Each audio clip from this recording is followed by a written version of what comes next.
WFM 91.7. This is Her Voice on Women Radio WFM 91.7, and I am Roberta for Samuels, your host for today. Yes, today we're actually dealing with the theme of 16 days for activism against gender-based violence. Yes, but today we're going to be discussing the role of media in eliminating gender-based violence. And my guest for today is Adiola Ekine. She is the chairperson, Nigerian Association of Women Journalists. Good morning, Adiola. Good morning. Thanks for having me. Thank you for your time for today. And how's your day going? Well, fine. We thank God. We actually just finished our biennial conference in Niger State. We also back here today tired, but we give glory to God for joining us today. All right. You're welcome.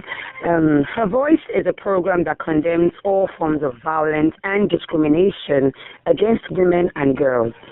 Her Voice is an initiative of Women Radio 91.7 in partnership with Action Aid Nigeria, supported by Global Affairs Canada. All right. Violence against women and girls is a global pandemic that affects 1 in 3 women in their lifetime. Nearly 3 in 10 Nigerian women have experienced physical, mental, or sexual violence by age 15, some family fights, or forced and early marriages.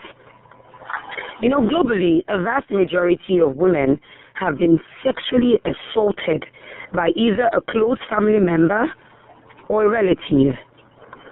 There are stories of women who experience battering by their husbands, which in some instances have led to their death. Millions of women have also experienced female genital mutilation and cutting. The issue is not only overwhelming for survivors of violence in their families, but also affects the woman's well-being and social behavior, which in turn affects the children as they grow, and the society at large.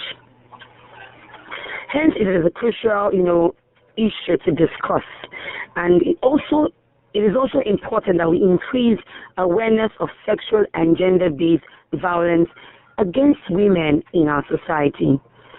It is equally important to strengthen policies and institutional efforts, to prevent and respond to violence against women, and particularly sexual exploitation and abuse. So joining me in this discussion today is Ekine Adiola. She's the chairperson of Nigerian Association for Women Journalists, now WORD. You can listen from any part of the world on www.wfm917.com. All right, over to you, Adiola. There's an annual campaign against gender-based violence that runs yearly worldwide. And I want to ask, what is the role of media in eliminating gender-based violence? Okay, thank you very much. Well, the role of media, the media has been responsible. The job is to inform and educate, enlighten. But beyond that, we're talking these issues with the aim of getting solutions, and not just to fill the pages of our newspaper or just to get mere content for our stories. So therefore, as the first estate of the realm, the media has a huge responsibility of sensitizing people about gender-based violence, the effects on victims, what perpetrators would encounter, and by doing that, gender-based violence to a large extent will be reduced to the minimum or totally eliminated. All right, well said. So how would you evaluate efforts by the Nigerian media in campaigning against gender-based violence crimes in our media field in Nigeria? How would you evaluate it? Well, honestly, the Nigerian media has been trying in this campaign. there was a time we thought about gender-based violence. We are further victimizing the victims and tagging them the names that they are not. But now I can say that reports are more responsible and the perpetrators have been named and shamed. The focus of media organizations, for example, like Women Radio and some other media houses, they are part of the laudable efforts being taken that has led to the increase in the campaign against gender-based violence in Nigeria especially. All right. Well said, Adiola. So now let me bring it to this. This aspect. Has any progress been made in terms of change in behavior and attitude towards gender-based violence? Well, one major change I believe we should reckon with is that the more people are speaking up now, we have more people reporting cases of gender-based violence. Because they know they won't be further victimized when they speak up, and that they will get justice as a when due. In the regard, I would say that there's reduction in the number of people perpetrating violence or changing behavior, though. Like organizations like Lagos State Domestic and Sexual Violence Response Team, and some NGOs that are providing responses to gender-based violence issues. They have the data, and they are doing a whole lot in this regard. Now, as a body of female journalists in Lagos State too, we have referred some cases to them, and we followed up on some of the cases, and we've seen them to conclusions, and most majority of the cases and the perpetrators are being brought to book. Thank you very much. So lastly, before I let you go, I want to find out your thoughts on this. What do you think we can do, to ensure a safe environment for our women and girls in Nigeria particularly? Okay. Well, everyone needs to join the campaign against gender-based violence. It is not only our women, including men. Once the men are aware that they shouldn't violate women, once we can train our boy child that they should respect women, they should respect their sisters, then we are creating a safe environment for women and girls. Also, we shouldn't keep silent when someone else is being violated. In most cases, a lot of women see other women being violated and they just take their faces away from it. They need to speak up for other women. They shouldn't keep silent at all. For instance, if your son is violating a fellow woman, don't keep quiet about it because it's your son. You all should be responsible and take joint efforts to address this menace in our society. All right. Thank you very much, Ekini Adiola. Yes, Ekini Adiola is a chairperson of Nigerian Association of Women Journalists. Thank you so much for your time and your contribution. Thank you. Enjoy the rest of your day. Thank you for having me. Have a lovely day. And you too. All right, it's still Her Voice on Women Radio 91.7, and this is Her Voice, and I am Roberta Obiaifo-Samuels. And on Her Voice today, we're talking about the 16 days of activism against gender-based violence. And today on the show, we are talking majorly about, the roles of the media in eliminating gender-based violence. And I have my second guest in the studio over the phone. Her name is Oluwatobi Raji, is a social and gender-based violence advocate. You're welcome to Her Voice today. Thank you. All right, so because of our time, let's go straight to the discussion for today. What is the 16 days of activism all about? I know someone out there is wondering, what is it all about? Can you tell us? Hello? Hello, can you hear me? Yes, I can hear you now. Okay, so I said someone out there might be listening and wondering, what is, the 16 days of activism all about? Can you, elaborate on it? Can you explain further? Okay, so in simple form, 16 days activism against gender-based violence is an international campaign to challenge violence against women and girls. So it's just a time whereby all advocates or activists come together globally to take note of violence against women and girls. using campaigns. It could be social media, it could be grassroots advocacy, it could be face-to-face, it could be rural. So they all come together to speak against violence against women and girls. So it's an annual international campaign that kicks off on 25th of November to 10th of December every year. So we're rounding it off on the 10th of December, which is the World Human Rights Day. Well said. So, how can one get involved with the 16 days campaign? There might be someone out there who wants to, get involved in this. How can that person get involved? Okay, so it's a fantastic one. So, just for example now, it's just like asking if a child is going to school, how can one support? So, you can support in various forms like donating educational and learning materials to the child. So now, how do you get involved in these activities against gender-based violence?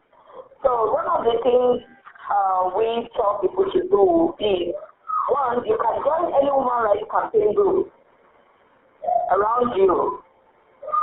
You can join to lend your voice. Also, you can donate to support the cause, whether there is a campaign or there is an event, a planned event within your community, so you can donate to support the cause. You can also lend your voice for anyone going through a violent phase. For example, if I have a woman going through domestic violence around me, or a child, or a girl child going through molestation, so I can lend my voice to ensure such persons come out of that violence. Then you can also help a survivor to heal by giving words of encouragement, recommending relative assistance. It could be medical, it could be psychological, it could be emotional, physical, just to help the survivor heal. And you can also create awareness campaign to educate, most especially the target audience. Who are the target audience? People in rural communities. Some people understand that it is wrong to violate a girl child sexually, and then they bring it using the act of customs and tradition and also religion to cover up these evil deeds. So with your knowledge, you can educate. You can create awareness or campaign to educate such persons. So you can also share the story of survivors to help others speak out. So sharing stories of survivors, it comes with content. So like I'm a survivor of multiple cancer breaks, 10 times, 10 different persons, and mine started when I was age 8. I was raped by my uncle, my maternal uncle. So, and then I had another 10 counts of rape, 10 times, 10 different persons, between age 13 to 19. So, as a survivor, I've shared my story on different platforms. So, when people reach out to me, when they reach out to me, I give them content. So, go ahead, you can share my story to encourage others to speak out. So, that's just the purpose of doing that. And this 15 days activism is something that, is a campaign that really helps. Most especially when we are talking about preventive measures. Because to me, prevention is better than cure.